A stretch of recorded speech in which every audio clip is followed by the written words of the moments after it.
Mesdames, Messieurs, bonsoir et bienvenue au journal télévisé bilingue édition du 20 sur Equinox Télévision. Bonsoir, Mimi Mefo. Bonsoir, Sandrine Babo. Good evening to our televiewers. Welcome you to join us in this edition of the primetime Balunga newscast on Equinox Television. Tonight, attacks and delay marred the presidential elections in Nigeria, which kicked off today. Consequently, the tightly contested elections has been extended to tomorrow, Sunday. And also in this newscast, has the police concours in Cameroon been transformed into a money-making business? 8 men in uniform are under police custody for allegedly wheeling huge sums of money from candidates. Ce samedi était jour de vote au Nigeria. Près de 70 millions d'électeurs étaient appelés aux urnes pour choisir qui des 14 candidats présidera désormais aux destinées du pays le plus peuplé d'Afrique. Le scrutin couplé des législatives s'est déroulé dans un contexte d'insécurité dû aux assauts de Boko Haram.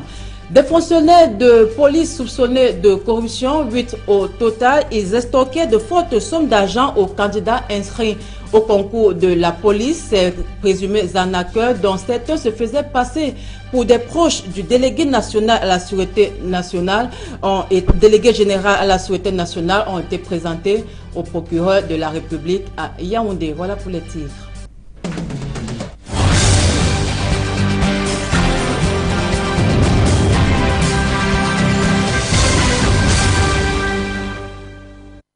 Une fois de plus, bonsoir et bienvenue au journal télévisé bilingue édition du 28 mars 2015 sur Equinox Télévision. Au Nigeria, alors que les électeurs étaient appelés aux urnes ce jour, au moins 23 personnes ont été retrouvées décapitées dans le nord-est du pays hier. Et puis ce jour, au moins 7 personnes ont été prises pour cible par Boko Haram. Des électeurs qui allaient voter se sont fait prendre dans une embuscade mis par le groupe armé Boko Haram. Notons déjà que plusieurs dysfonctionnements sont enregistrés dans ce scrutin et le site de la commission électorale a été piraté. Reportage.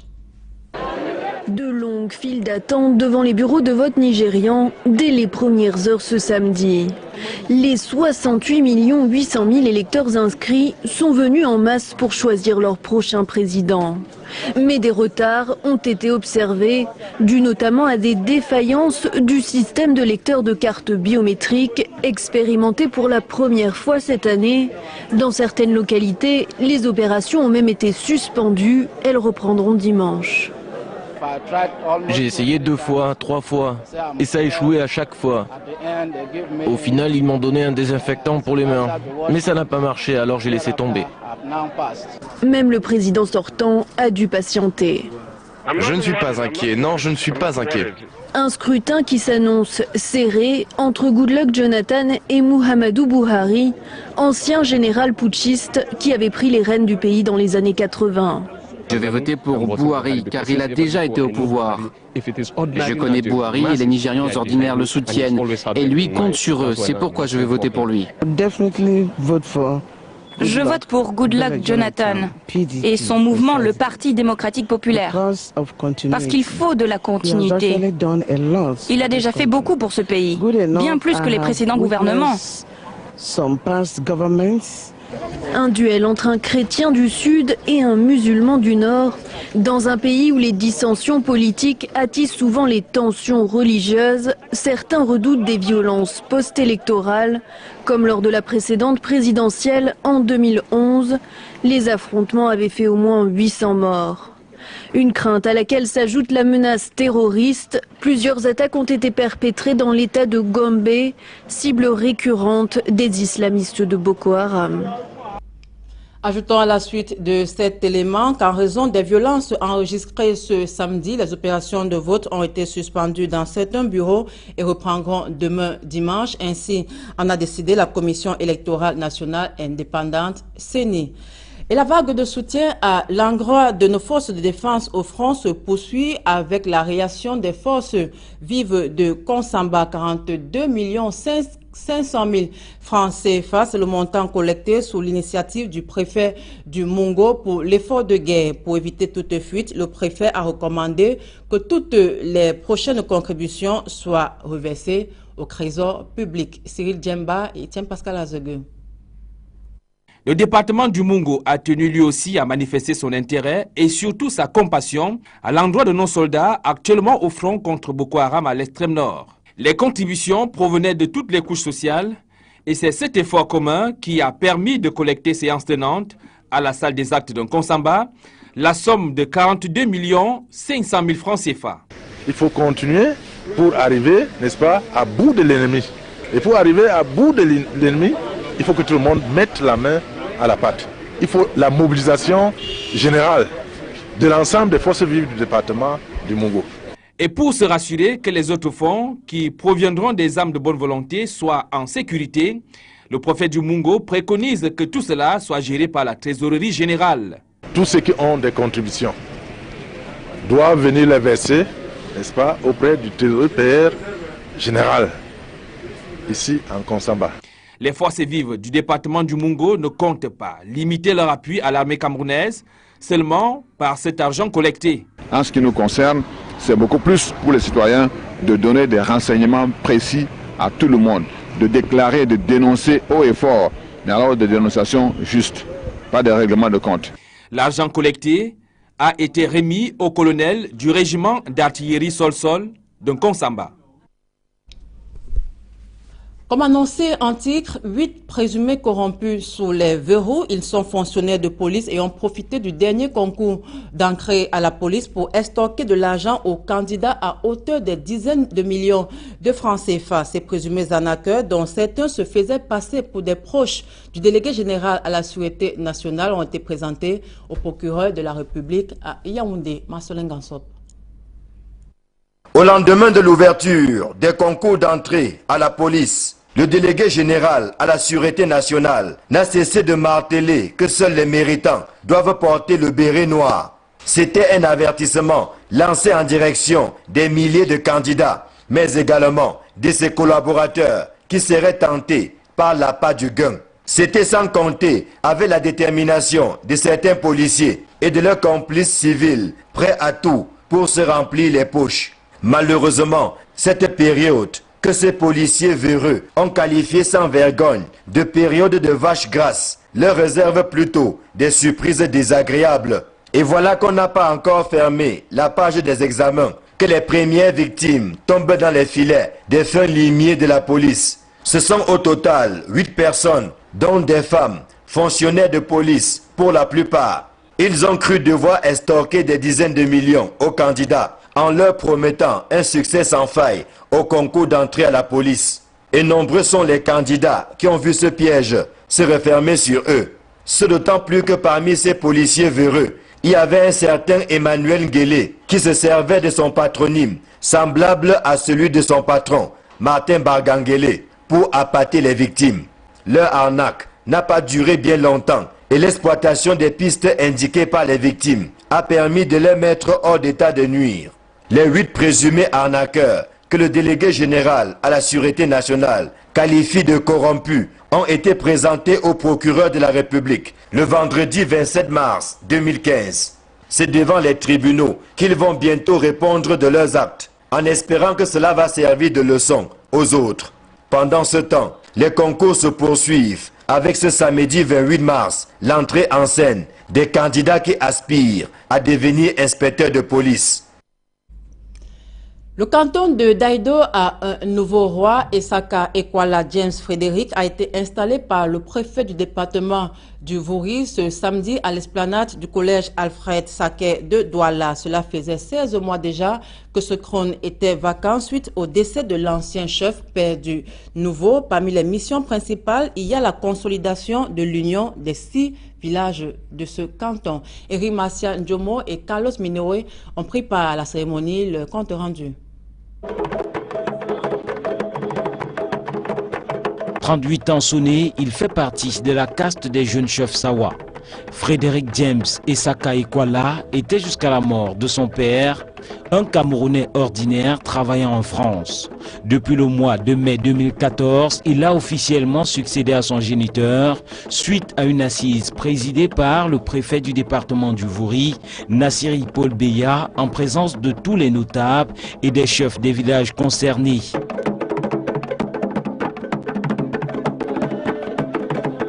Il est à préciser qu'il avait été préalablement désigné par son père, lui qui est le premier garçon d'une lignée de 5 enfants.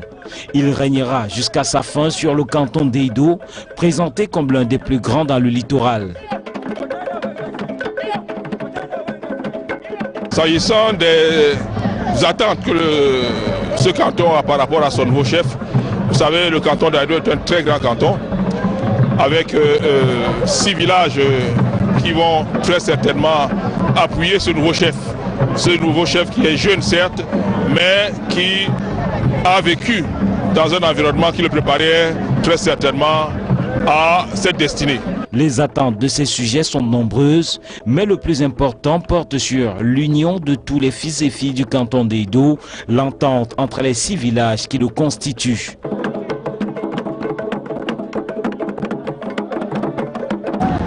Les gens se sont dispersés, mais nous pensons et nous sommes sûrs qu'avec le nouveau chef, tous les problèmes seront résolus et tous les fils d'Edo pourront enfin s'asseoir ensemble et chanter à l'unisson.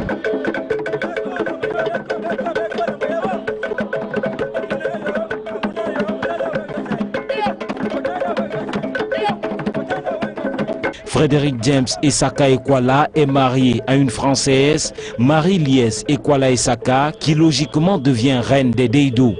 Une véritable consécration pour cette dernière qui fait la fierté de ses sujets. Le couple est parent de 2 enfants, dont un garçon et une fille. Donc je voulais dire à la population d'Edo, et toutes composantes inclus, que voici votre chef.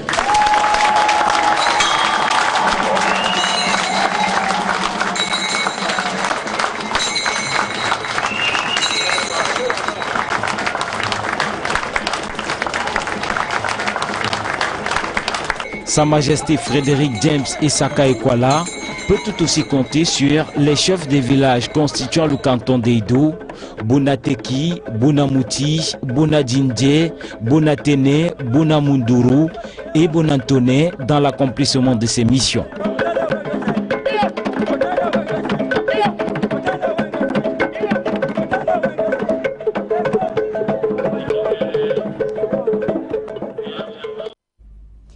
À l'ouest, Cameroun, Nana Chal est désormais le nouvel homme fort de la commune de Bango dans le département des Hauts-Plateaux. Jusqu'ici, premier adjoint, il succède au maire Rosette Bouchouang.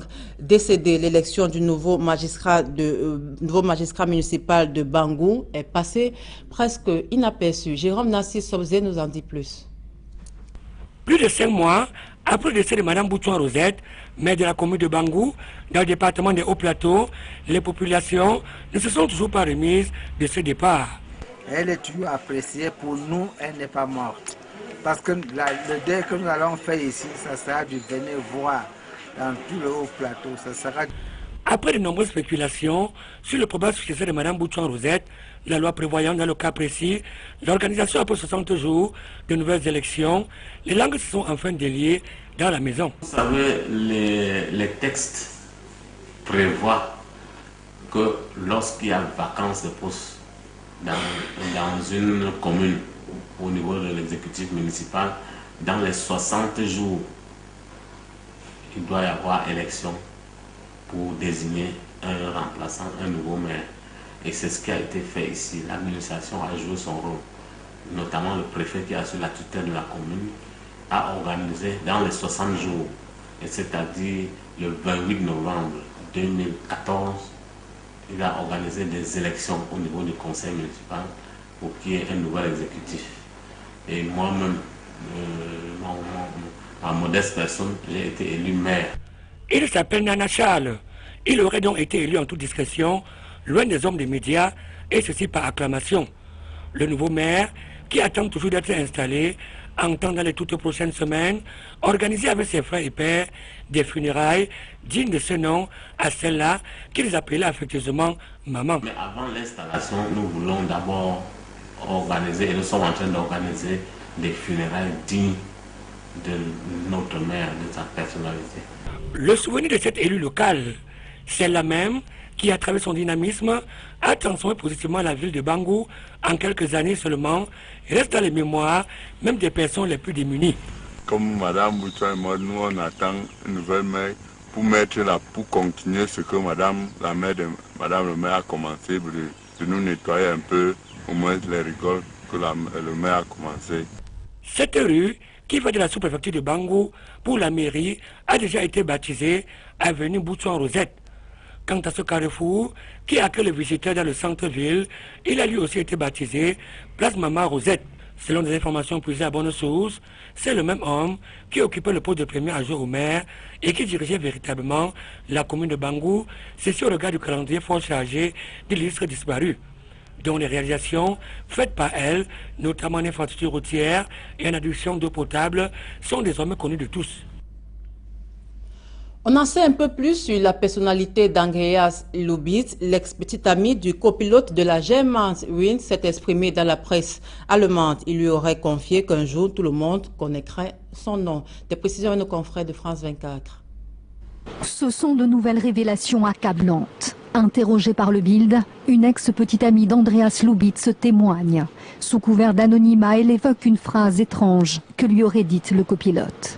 Un jour, je ferai quelque chose qui changera tout le système et tout le monde connaîtra mon nom et s'en rappellera. Une phrase qui a pris tout son sens au moment du crash, dit-elle. Hôtesse de l'air de 26 ans de la Germanwings, elle avait rencontré Andreas Lubitz lors d'un vol l'an dernier. Leur relation n'avait duré que quelques mois. La jeune femme décrit un compagnon plein d'attention et passionné par son métier, mais ses problèmes psychologiques ont provoqué la rupture. Notamment ses réveils intempestifs la nuit après un cauchemar, quand il rêvait que son avion s'écrasait. Selon cette ancienne petite amie, Andreas Lubitz en était bien conscient.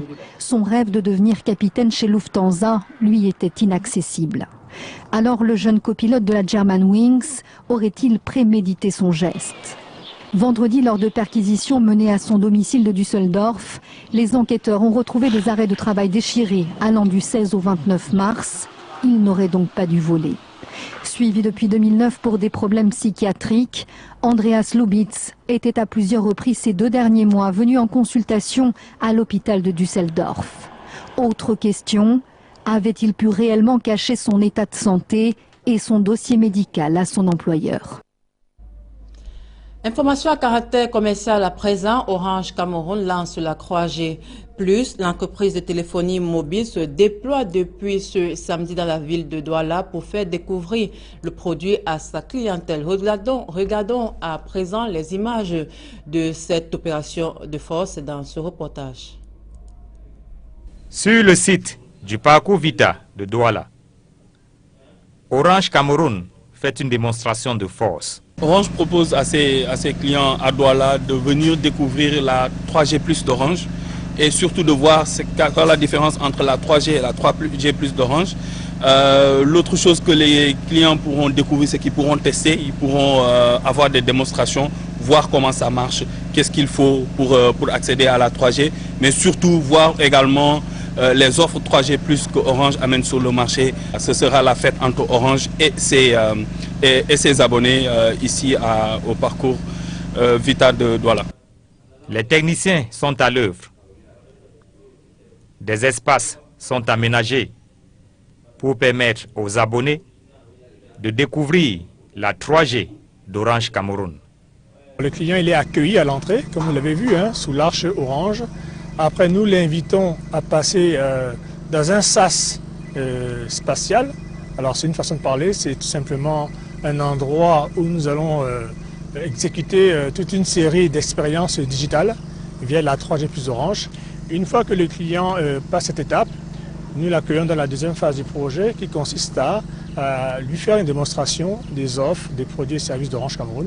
Vous savez que nous avons construit pas mal d'offres, des passes 3G, des téléphones, des devices, des clés Internet. Nous avons tout ce qui concerne la connectivité 3G+, des flybox, des dominos. Le parcours continue. Nous entrons maintenant dans la troisième phase qui va consister à mettre en scène d'un point de vue artistique en fait toutes les consonances, tous les éléments de la 3G.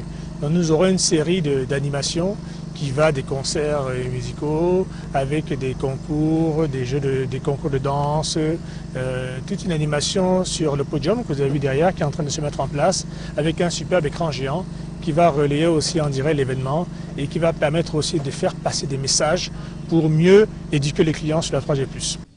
Toujours au cœur de l'événement, Equinox Télévision se déploie sur le site. Question de permettre aux téléspectateurs de vivre en live ces moments de rêve offerts par Orange Cameroun. On vous l'a donc dit, Orange Cameroun, l'entreprise de téléphonie mobile, organise depuis ce matin jusqu'à demain dimanche une cérémonie de lancement de la 3G+, qui fait courir la foule au parcours Vita. Reportage. Au parcours Vita de Douala, les visiteurs se bousculent dans les espaces aménagés par Orange Cameroun. J'ai entendu parler du lancement de la 3G et j'ai voulu essayer, j'ai voulu être parmi les premières à en bénéficier. C'est pour ça que je suis venu. Je suis venu faire la découverte de la 3G. Bon, je trouve la 3G vraiment merveilleuse. Oui, parce qu'avec 100 francs, tu as accès à Internet et la connexion est vraiment rapide. On est venu nous expliquer que la 3G permet de connaître la position de chaque personne là où il se trouve, de prendre des photos, des positions qu'on veut et qu'on peut envoyer facilement, avoir les notifications de Facebook. Je suis venu ici parce que j'avais besoin d'un téléphone dernier cri, 3G+, et avec toutes les applications. C'est donc dit que la 3G+ d'Orange Cameroun draine des foules. Je suis là pour découvrir la 3G+ d'Orange, essayer de voir comment ça se passe, découvrir aussi des avantages que cette 3G-là nous offre. Je viens d'acheter une puce et il est en train de paramétrer avec la tablette. Il va me mettre le forfait jour. Je vais essayer de voir. Je suis venue pour découvrir la 3G en elle-même, pour savoir de quoi il est question. C'est très intéressant. On voit beaucoup de stands, on découvre de tout. Et un peu d'Android, de tablettes. Pour moi, c'est intéressant parce que c'est pratique. Pour agrémenter ces moments de rêve, les abonnés d'Orange Cameroun attendent le grand show musical annoncé par le numéro 1 de la téléphonie mobile au Cameroun. Je suis vraiment intéressé, je suis venu voir les futuristes numériques qui a été invité par Orange Cameroun. Je veux aussi profiter pour voir sur scène des artistes numériques comme Michael Kesso et les futuristes. Je suis là pour le concert d'Orange, j'espère que ça sera magnifique. Et je vous invite tous ceux qui ne seront pas là aujourd'hui à venir demain parce que ça sera un méga concert. L'événement organisé au parcours Vita de Douala précède la vaste campagne à travers le pays qu'annonce Orange Cameroun pour vulgariser la 3G+. Venez découvrir et expérimenter la 3G+ d'Orange au parcours Vita de Douala le samedi 28 et le dimanche 29 mars à partir de 14 h. Au programme, concert de musique avec Jovi, Youssoufa, Malox, Thierry Olemba, One Love, Doxy. Compétition de scratch avec les meilleurs DJ du Camer, compétition de slam, compétition de street dance par équipe et individuelle, selfie et selfie dance by Orange, tombola et quiz avec de super lots, démonstrations diverses de la 3G+ d'Orange, présentation des produits et services futuristes by Orange. Des événements que vous pourrez suivre sur nos antennes. À présent, la deuxième partie de ce journal, c'est la langue anglaise. Mimi Mefo, bonsoir une fois encore. Bonsoir, Sandrine Babo. Good evening to our televiewers. We thank you so much for joining us in this second segment of the news in the English language. Let's begin right away with the Nigerian elections that were postponed today. Nigeria's elections would be extended to tomorrow, Sunday, due to delays and number of attacks. An election official said that the delays were not widespread but were still a matter of concern. At least 20 people were reportedly killed in different attacks by unknown gunmen. It remains unclear whether it was perpetrated by Islamic sect Boko Haram. The election is most closely fought since independence in the history of Nigeria. And as we earlier indicated, it is a tightly contested elections between the incumbent president, Goodluck Jonathan, and Muhammadu Buhari. Some 60 million voters are expected to take part in the polls. We surely shall be coming back to a report by the Dutch Velen TV in the course of this newscast to see how the elections unfolded today. Now, 14 candidates would contest in the elections, but the principal tussle would be between the incumbent president, Goodluck Jonathan, and Muhammadu Buhari of the APC party. Goodluck Jonathan will be seeking a second and final term. The early last February 2015, the elections were postponed due to security concerns. The Nigerian army yesterday said that it has retaken the northeastern town of Goza, believed to be the headquarters of Boko Haram. They said that several terrorists died in the process and many captured. Now here in Cameroon, Cameroon is home to at least 32,000 refugees from neighboring Nigeria. They fled violence from the embattled country after countless of attacks being perpetrated by the Boko Haram militants. The facts and figures were given by the first vice Nigerian consul in Cameroon. They are hoping that the victorious candidate of the ongoing elections in Nigeria repatriate them after the elections that will take place today and then tomorrow. Still out of Cameroon, investigators continue work Saturday, that is, they continue work to get more information on the secret life of the co-pilot who destroyed the plane in the French Alps Tuesday. They are allegedly questioning relatives, friends, as well as co-workers on the health condition of the co-pilot who caused the plane to crash.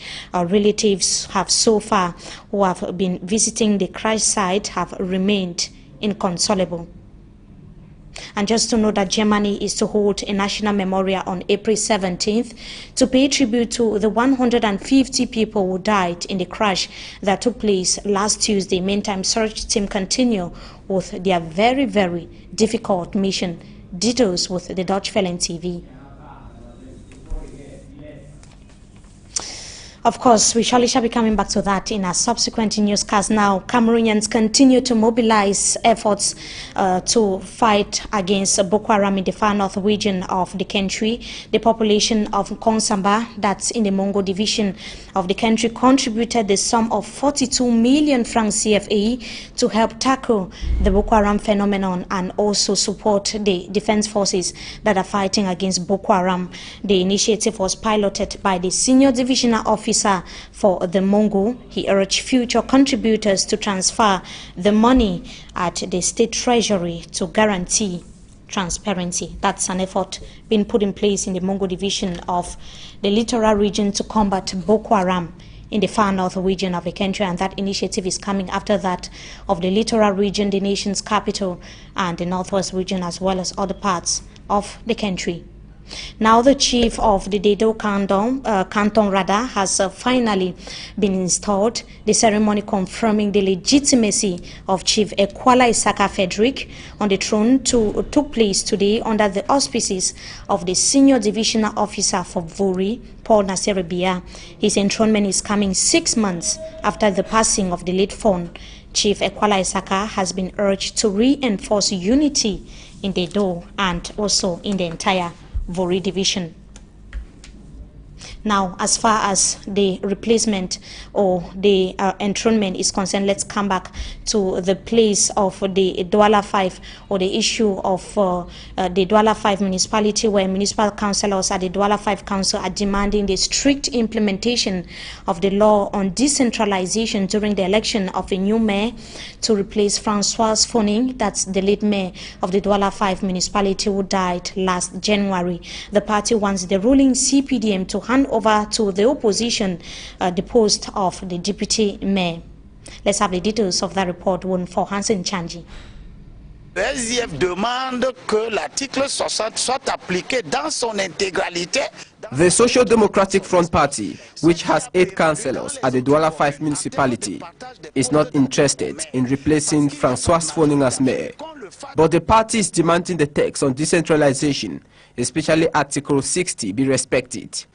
Elimbi Lobe of the SDF party is of the opinion that the opposition party must be given a post of deputy mayor as stipulated by the law. He recalls the famous 2013 twin elections in September, in which divisional officers in Douala supervised the implementation of the article in case of relative majority. But in the Douala 5 municipality, it was never respected. The 6 deputy mayors are all from the CPDM party. Qu'on le fasse aussi maintenant pour Douala 5, pour que Douala 5 devienne une commune normale. It is over 60 days now since the post of mayor has been vacant And as the law says, everyone, from councillor to deputy mayor, could become a mayor. According to investigations carried out, about 10 persons are in the position of mayor, including all 6 deputies, former divisional officer for Douala 5, and some municipal councillors. Other sources are talking of the son of the late mayor. The 3rd deputy mayor, Kiari Jacob, who accepted to grant us an interview, told us frankly that for now, declaring his candidacy is out of question. Il revient à mon parti qui a, n'est-ce pas, de savoir que tel peut faire ceci, tel peut faire cela. According to Kiari Jacob, it is the party's hierarchy who will decide who stands as mayor to replace Francois Foning during the elections. The 3rd deputy mayor, who has been president of the YCPDM since 2002, thinks he has the charisma and what it takes to replace Francois Foning. But replacing a giant like Francois Foning is not an easy task. Just like Kiari Jacob, Elimbi Lobe of the SDF party thinks the CPDM has the central committee and knows best who could replace Francois Foning.